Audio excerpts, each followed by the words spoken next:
This story is based on real events. What makes it terrifying isn't a monster or a ghost, but how easily it could happen to any of us. It begins with something most of us do every day, without a second thought. Our story is about a young woman named Clara. She was in her early 20s, working her first full-time job in a new city. After months of searching, she finally found the perfect apartment. It was a small, one-bedroom place on the third floor of an older building, right in the heart of downtown. The location was great, the rent was affordable, and the large window in her living room let in the perfect amount of afternoon light. For the first few weeks, everything was normal. She settled into her routine: work, gym, then home. She'd cook dinner, watch a show, and fall asleep, feeling safe and independent in her new life. The city noise outside was a comforting hum, the sound of a million lives moving around her. Then, one Tuesday evening, something small felt off. Clara was washing dishes when she heard a faint, rhythmic tapping sound. Tap, tap, tap. It seemed to be coming from outside her window. She dried her hands and peered out, but saw nothing unusual. Just the brick wall of the building, across the alleyway, and the darkening sky. She shrugged it off. Old buildings make strange noises. Maybe it was a loose pipe or a branch hitting the wall in the wind. She went to bed and didn't think about it again. A couple of nights later, it happened again. This time, the tapping was a little more distinct, a little more deliberate. Tap, tap, tap, tap. It was a pattern. She froze, listening. It lasted for about 30 seconds, then stopped. A knot of unease tightened in her stomach. This didn't sound like a pipe. It sounded like someone was knocking. But on her third-floor window, impossible. She tried to reason it away. It had to be something simple. Over the next week, the tapping became a nightly ritual. It always started around the same time, just after 10 o'clock. The pattern would change slightly each night, but it was always there, persistent, unsettling. Clara started feeling a constant sense of dread as evening approached. She began closing her blinds the moment she got home from work, but it didn't help.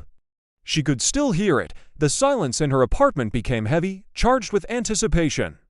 She'd sit on her couch, staring at the window, just waiting. She started to feel watched, even during the day.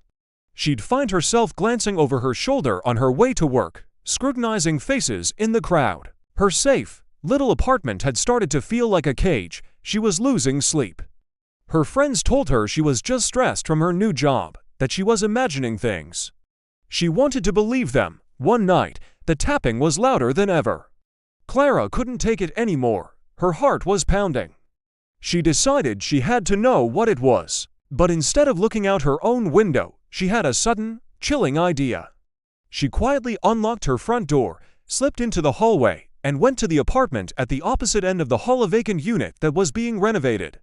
The door was unlocked. She pushed it open and crept across the dusty floor to the window that faced her own building. From this new angle, she could see something she couldn't see from her apartment. Across the alleyway, in the building directly opposite hers, was a window. And in that window stood a figure, barely visible in the dim light. The figure was holding a long pole like a fishing rod or a telescoping painter's pole and was methodically tapping the end of it against her living room window. Tap, tap, tap, tap. They had been doing this for weeks. Just standing there, in the dark, tapping on her window from across the alley. They weren't trying to break in, they were just letting her know they were there. Letting her know they could reach her. Clara called the police. When they arrived, the apartment across the alley was empty. There was no sign of anyone, no pole, no furniture, nothing. The landlord of that building said the unit had been vacant for months. The police filed a report, but there was nothing more they could do. They couldn't prove who it was or even that it had happened, aside from Clara's terrified testimony.